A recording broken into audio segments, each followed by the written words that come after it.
13장은 비유가 7가지가 나옵니다.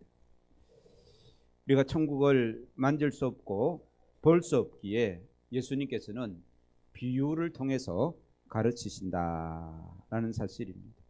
그런데 우리가 천국 비유, 이 예수님께서 가르쳐 주시는 이 천국 비유를 통해서 이 배워야 할 이 놀라운 진리가 하나 있는데요. 그것은 천국이란 멀리 있는 것이 아니라, 환상의 세계가 아니라, 죽어서 가는 그 천국이 아니라 우리의 삶, 우리의 자리, 우리 안에 내 마음이 천국이다라고 이렇게 예수님께서 말씀하셨듯이, 내가 농사짓고 장사하고 고기 잡는 이 현실적인 구체적인 삶 속에서의 이 천국이 시작된다라는 말씀입니다.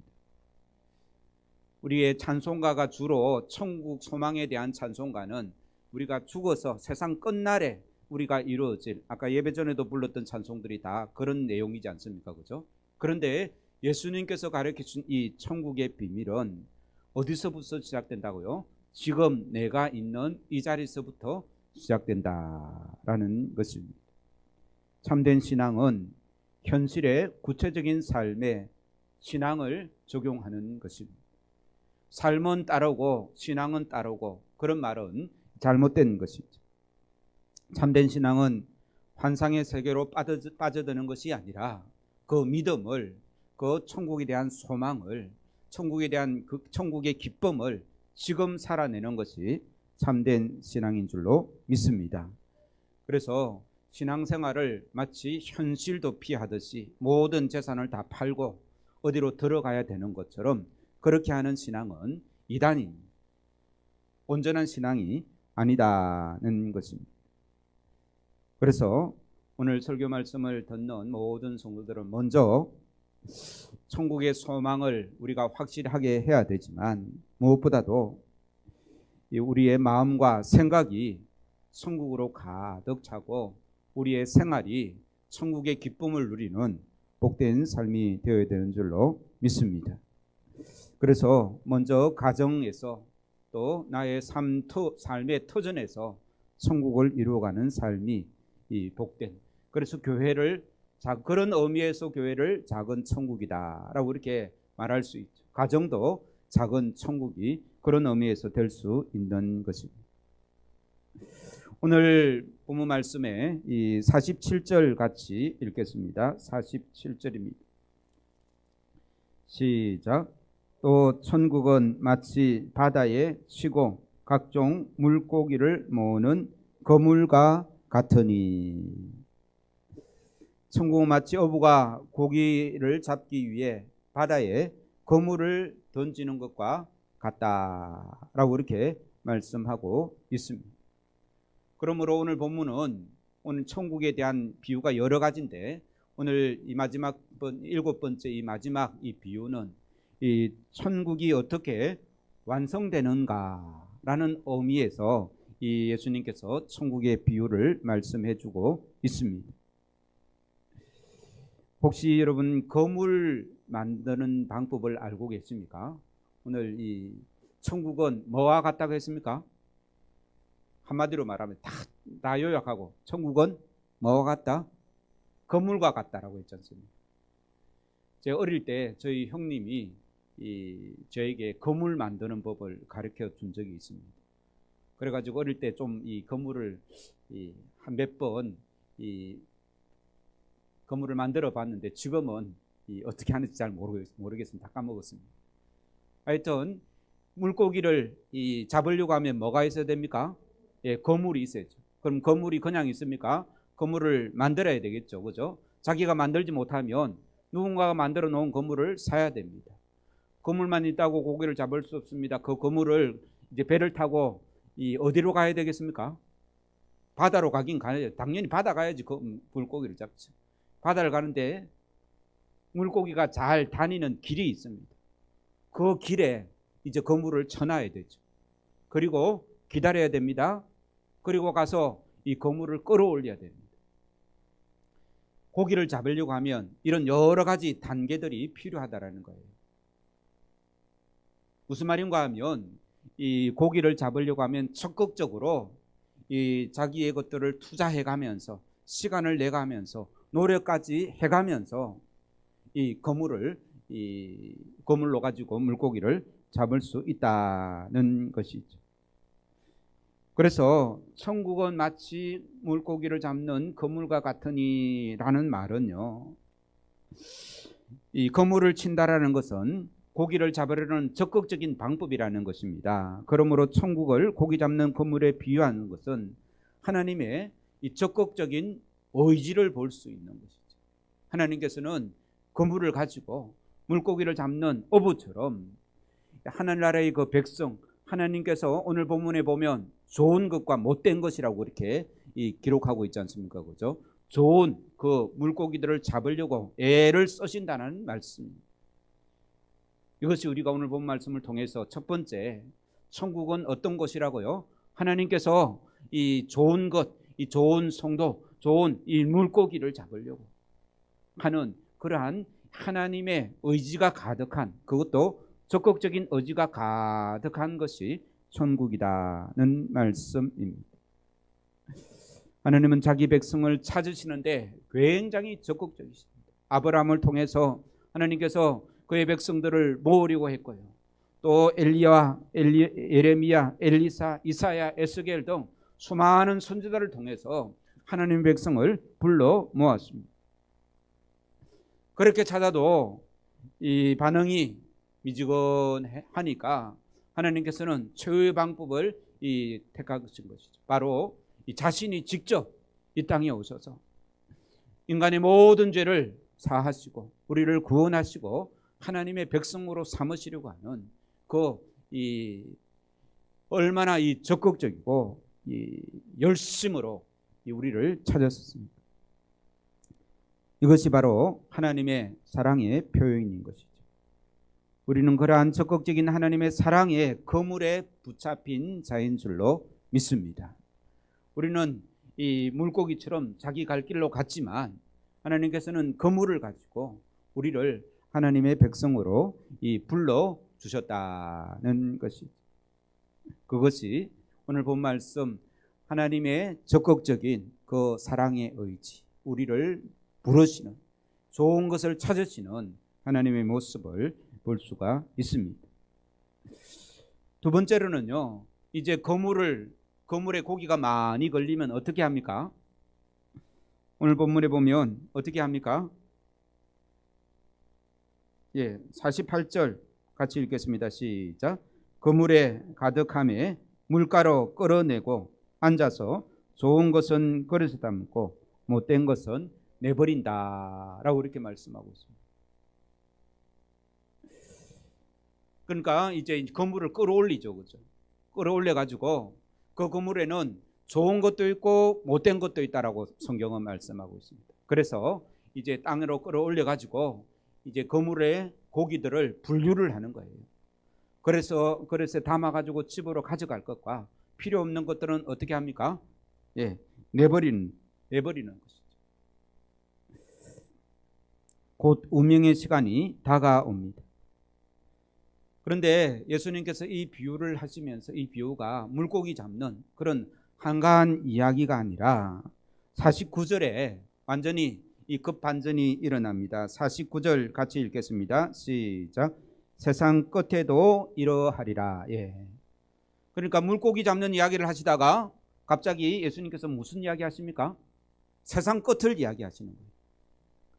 물고기가 그물에 잡히고 좋은 것은 걸러내고 나쁜 것은 버려지는 것처럼 세상 끝도 그러하리라 라고 말씀하시는 거예요. 그럼 지금 예수님께서 물고기 잡는 이야기 하실까요? 아니면 세상 끝에 대한 이야기를 하실까요? 세상 끝에 대한 이야기를 하신다는 것입니다.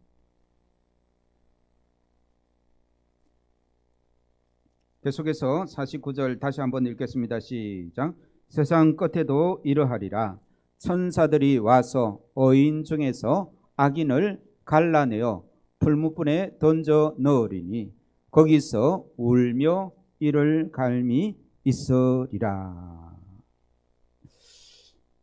울며 이를 갈미 있으리라. 이런 이 말씀은 성경에 없었으면 좋겠는데 모든 사람이 다 구원을 받았다라는 말씀으로 가득 차 있으면 좋겠는데 어떻게 해요? 이 좋은 것은 그릇에 담고 못된 것은 어떻게 한다고요? 버린다. 그 버리는 것이 이 48절에는 이 못된 것을 내어버린다라고 말하는데 이 50절에는 어떻게 합니까? 풀무불에 던져 넣는다라고 이렇게 말씀하고 있습니다. 의인은 의로운 대로, 불의한 자는 불의한 대로 심판을 받는다는 말씀이죠. 성경에는 이러한 말씀들이 참으로 많이 있습니다. 우리 오늘 본문은 그대로 두시고요. 데살로니가 후서 1장 7절 말씀을 찾겠습니다. 성경책 찾으시기 바랍니다. 저 신약 좀 넘겨서요.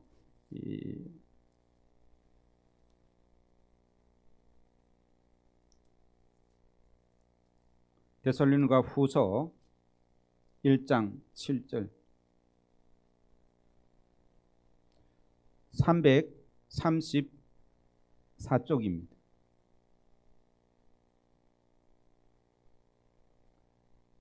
앞에 자막 없으니까 많이 불편하시죠? 이게 더 좋은 방법입니다. 그냥 다 이제 주는 것보다 성경도 찾고 우리가 더 관심을 기울일 수 있는 거예요. 찾았습니까? 신약성경 334쪽. 얼마나 성경 찾는 훈련이 안 됐으면 아직도 못 찾습니다. 이 7절, 8절, 9절까지 우리 데살로니가서 1장 7절, 8절, 9절 같이 읽겠습니다. 시작. 환난을 받는 너희에게는 우리와 함께 안식으로 갚으시는 것이 하나님의 공이시니 주 예수께서 자기의 능력의 천사들과 함께 하늘로부터 불꽃 가운데 나타나실 때에 하나님을 모르는 자들과 우리 주 예수의 복음에 복종하지 않는 자들에게 형벌을 내리시리니 이런 자들은 주의 얼굴과 그의 힘의 영광을 떠나 영원한 멸망의 형벌을 받으리로다. 우리 7절 다시 보시면요. 환난을 받는 너희에게는 뭐가 있다고 말합니까? 우리와 함께 안식으로 갚으신다. 이것이 하나님의 공이다라고 말하고요. 하나님을 믿지 않는 사람들은 어떻게 한다고요? 형벌을 내리신다라고 이렇게 말씀하고 있습니다. 하나님은 그날에 의인 중에서 악인을 골라낸다라는 말씀인 것이죠. 그때에 우리 모두가 하나님의 심판대 앞에 선다라는 사실을 오늘 가르쳐주고 있습니다. 사랑하는 성도 여러분, 이 마지막 날을 우리는 꼭 기억해야 됩니다. 이 날을 피해갈 사람은 아무도 없습니다. 특별히 있는 날을 없다라고 하거나 아무런 생각 없이 지내는 사람들도 참으로 많습니다. 그래서 우리는 예수님을 잘 믿어야 되는 것이죠. 마지막 날에 재판장이신 예수님께서 내가 너를 모른다라고 말하면 큰일입니다. 이런 일이 있을까요? 없을까요? 우리 마태복음 7장 말씀도 한번 찾겠습니다. 마태복음 7장, 본문이 13장이니까 조금 몇 장 더 앞에 넘기면 되겠죠. 7장 21절입니다. 23절까지 같이 읽겠습니다. 시작. 나더러 주여 주여 하는 자마다 다 천국에 들어갈 것이 아니요 다만 하늘에 계신 내 아버지의 뜻대로 행하는 자라야 들어가리라. 그날에 많은 사람이 나더러 이르되 주여 주여 우리가 주의 이름으로 선지자 노릇하며 주의 이름으로 귀신을 쫓아내며 주의 이름으로 많은 권능을 행하지 아니하였나이까 하리니 그때에 내가 그들에게 밝히 말하되 내가 너희를 도무지 알지 못하니 불법을 행하는 자들아 내게서 떠나가라 하리라. 아멘. 예수님은 교회 오래 다녔고 거룩한 척 한다고 해서 속지 않았습니다. 누구도 예외 없이 그날에 심판을 받게 되어 있습니다. 그것이 역사의 끝이요 심판때입니다. 그때에 우리 주님께서 나를 안다라고 해야지 내가 너를 도무지 모른다라고 하면 큰일이라는 것입니다. 우리 모두는 어느 날 죽습니다. 이것을 생각하며 사는 자가 지혜로운 자인 줄로 믿습니다. 큰 병에 걸렸다가 죽다 살아난 하나님의 특별한 은혜로 살아난 이 사람의 이야기가 있는데요. 이분은 집을 나서면서 대문에 손을 대고 기도한다고 합니다. 하나님, 오늘이 내 생의 마지막이 될 수도 있습니다. 저녁에 집에 못 돌아올지도 모릅니다. 오늘 하루도 주님의 뜻대로 살게 하여 주시옵소서. 주님께 오늘 하루를 맡깁니다. 기도하고 집 밖을 나가는 거죠. 그리고 일과를 마치고 집으로 돌아올 때 돌아와서도 이렇게 기도한답니다. 하나님, 오늘도 무사히 돌아왔습니다. 오늘 하루를 살게 해주시고 하루의 생명을 연장시켜 주셔서 감사합니다. 오늘 이 밤도 꿈속에서도 주님과 동행하게 해 주옵소서.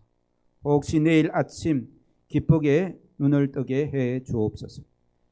그러나 이 밤에 내 생명이 다하더라도 주님 품에서 눈을 뜰 것을 믿습니다 하고 이렇게 하루하루를 살아간다라고 말하고 있습니다. 특별히 이 내 생명이 한번 죽었다가 살아난 사람, 거의 다 죽게 된 사람들이 이렇게 산다고 하죠.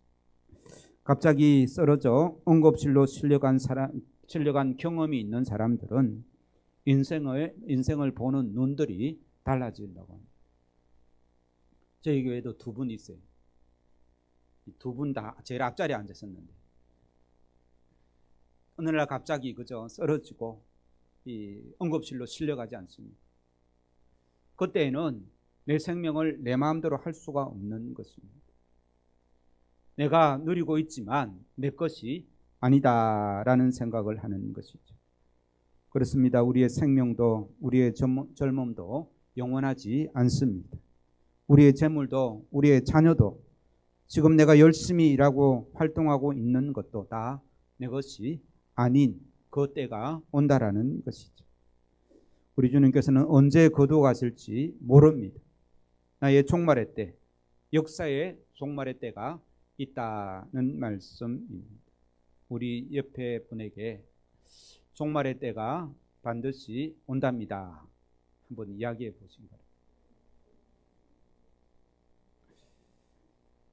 네.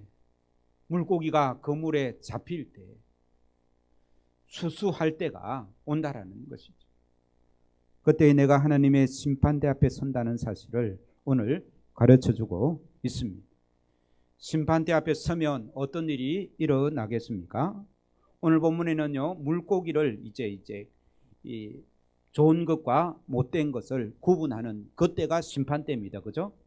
그리고 이제 설명을 할 때 이 세상 끝에도 이러하리라 라고 하면서 어떻게 말합니까? 의인 중에서 악인을 갈라낸다. 그 갈라낸 악인은 어떻게 한다고요? 풀무불에 던진다 라고 이렇게 말씀하고 있습니다. 이 다른 성경 말씀에 보면 양인지 염소인지 구분을 하고 알곡인지 가라지인지 좋은 것인지 못된 것인지 그렇게 구분하고 악한 종인지 착한 종인지 지혜로운 처녀인지 미련한 처녀인지를 판가름하는 때가 오더라는 말씀입니다. 하나님의 심판대에는 중간지대가 없습니다. 이 알곡 아니면 갈아지고 좋은 것 아니면 못된 것이다 라는 말씀인 것이죠. 한 번뿐입니다. 그때는 돌이킬 시간이 없습니다. 악인은 풀무불에 던져져 울며 이를 갈게 될 것이라고 말씀하고 있습니다. 지금은 기회가 있다라는 말씀이죠. 당하기 전에 준비를 해야 됩니다. 오늘 우리가 하나님의 심판대 앞에 선다면 과연 하나님의 품에 안기리라는 확신이 있습니까? 이 믿음이 우리 모든 이 성도들에게 있기를 주의 이름으로 축원합니다. 주님께서 나와 동행하시고 내 삶이 이 하나님의 말씀대로 살아가는 그러한 삶일 때에 이런 확신이 있는 것이죠. 예수 그리스도를 믿음으로 말미암아 하나님의 자녀된 나는 기쁨과 영광의 면류관을 쓰게 될 것이라는 그런 확신을 가져야 합니다. 지금은 자다가 깰 때요 은혜 받을 때다라고 성경은 말씀하고 있는데 아직 시간이 있다고 낭비하지 말아야 된다는 말씀이죠. 우리 주님께서 오시는 그날, 그 심판의 날은 천사도 알지 못하고요 그 누구도 알 수 없고 오직 하나님만 아신다라고 예수님께서 말씀하셨습니다. 그런데요 한국 교회에서는 흘러내려오는 말이 있습니다. 예수님이 언제 오신다고 말합니까? 한국 교회에서, 성경에서는 그런 말이 없어요. 한국 교회 목사님들이 주로 하는 말이 예수님은 비 오는 수요일 저녁에 오신다. 옆에 사람에게 한번 해보세요. 예수님은 비 오는 날 수요일 저녁에. 예. 알아들었습니까? 예, 물론 수요일 저녁 예배에 참석하라는 그런 지어낸 말입니다. 그런데 주님이 다시 세상에 오시는 그 심판의 날은 언제일까요? 우리가 전혀 예상하지 못하는 날이지 않습니까? 그러면 예상하지 못하는 그날에 예수님께서 오시는데 우리는 준비를 해야 됩니다. 어떤 준비를 해야 됩니까? 다른 본문에 보면 슬기로운 다섯 처녀처럼 기름을 준비해야 된다고. 그래서 이 기름이 뭐냐라고 이제 또 이 설교자들이 연구를 하고 가르쳐 주고 있는데요. 이 기름은 무엇이겠습니까? 많은 목사님들이 성령이라고 말씀하고 있습니다. 이 꼭 그런 것은 아닙니다. 오늘 본문에서 그러면 우리가 천국에 들어가는 생명책에 우리 설교 후에 부를 찬송이 바로 그 내용인데 생명책에 내 이름이 기록됐나 기록되지 않았나 내가 천국 백성이냐 그렇지 않느냐 내가 예수 그리스도의 이름을 의지하고 이 믿음으로 예수님을 나의 구주로 고백하고 나는 하나님의 백성이라는 믿음이 있느냐 없느냐 그것들을 어떻게 우리가 확신할 수 있습니까? 제가 확신하는 방법을 하나 말씀드리겠습니다. 서론에서 말씀드렸듯이 우리가 영원한 천국에 들어가고 그 천국에 들어갈 생명책에 내 이름이 기록됐나 기록되지 않나를 내가 확인하려고 하면 오늘 내가 이 자리에서 천국을 살아가면 됩니다. 그것보다 더 확실한 방법이 없습니다. 사랑하는 성도 여러분, 우리가 지금 내가 있는 이 자리, 내가 살아가는 이 삶의 현장에서 하나님의 백성으로 하나님의 사람으로 살아가는 복된 은혜가 있기를 주의 이름으로 축원합니다. 그 삶을 천국으로 살아가는 것이죠. 현실은 어렵고 힘들지만 내 마음속에 성령께서 주시는 기쁨을 가지고 천국을 살아갈 수 있습니다. 다른 사람은 나를 미워하고 힘들게 해도 예수님의 말씀대로 내가 그 말씀에 순종하고 이 손해보더라도 이 아깝게 생각하지 않고 하나님께서 채워주시겠지라는 믿음으로 살아갈 수 있습니다. 다른 사람이 나에게 사기를 치고 나를 속여서 내가 손해를 보았다 칩시다. 내 것을 빼앗아갔다 칩시다. 그거 없다고 우리가 못 삽니까? 살 수 있습니다. 내가 하나님의 백성으로서 다른 사람의 세상 사람들에게 손해를 보고 어려움을 당하고 고난을 당해도 우리가 살아갈 수 있습니다. 주님께서 주시는 기쁨을 가지고 살아갈 수 있습니다. 우리에게 필요하다면 하나님께서 채워주시겠습니까? 안 채워주시겠습니까? 다른 방법으로 채워주십니다. 우리의 믿음의 선진들이 힘들고 어려운 상황 속에서 그의 심령은, 그의 삶은 천국으로 살아갔었습니다. 우리 성도들도 그런 우리의 삶이 지금 여기서 내가 서 있는 이곳에서 천국을 살아가면 우리의 이름이 생명책에 기록된 줄로 믿으시기를 주의 이름으로 축원합니다. 그것이 심판날에 주님께서 이 골라내시는 좋은 것이 되더라는 말씀인 것이죠. 사랑하는 부모중앙교회 성도 여러분, 지금 이 땅에서 천국의 삶을 살아가는 복된 은혜가 있기를 주의 이름으로 축원합니다. 그래서 오후에 예배 때마다 주로 무엇을 배웁니까? 말하는 것에 대해서 배우지 않습니까? 우리의 가정에서 천국을 이루려고 하면 말을 잘 슬기롭게 지혜롭게 잘 해야 되는 것이죠. 교회 생활도 마찬가지입니다. 직장 생활도 마찬가지입니다. 이 땅에서의 천국의 삶을 사는 사람이 천국 백성이다는 말씀입니다. 그런 자의 이름이 생명책에 기록되어 있음을 믿고 또 좋은 것, 오늘 본 말씀대로 좋은 것, 또 이 의인이라라고 이렇게 칭함을 받는 것입니다. 이러한 은혜가 있기를 주의 이름으로 축원합니다. 기도하시겠습니다. 하나님 아버지, 오늘 우리의 생명을 거두어 가신다 해도 주님 앞에 좋은 것으로 인정되어 주님 품에 있게 되는 믿음을 허락하여 주시옵소서. 하나님 앞에서 천국을 이루어가는 성숙한 믿음의 자녀 되게 하여 주옵소서. 주님, 우리를 변화시켜 주시옵소서. 하나님이 우리를 자녀로 선택하시고 부르신 것을 믿습니다. 한 사람도 예외 없이 다 이 땅에서 천국의 삶을 살아서 영원한 하나님의 사랑의 가슴에 안길 수 있는 복된 심령 되게 하여 주옵소서. 우리를 천국으로 인도하시는 예수님의 이름으로 기도하옵나이다. 아멘.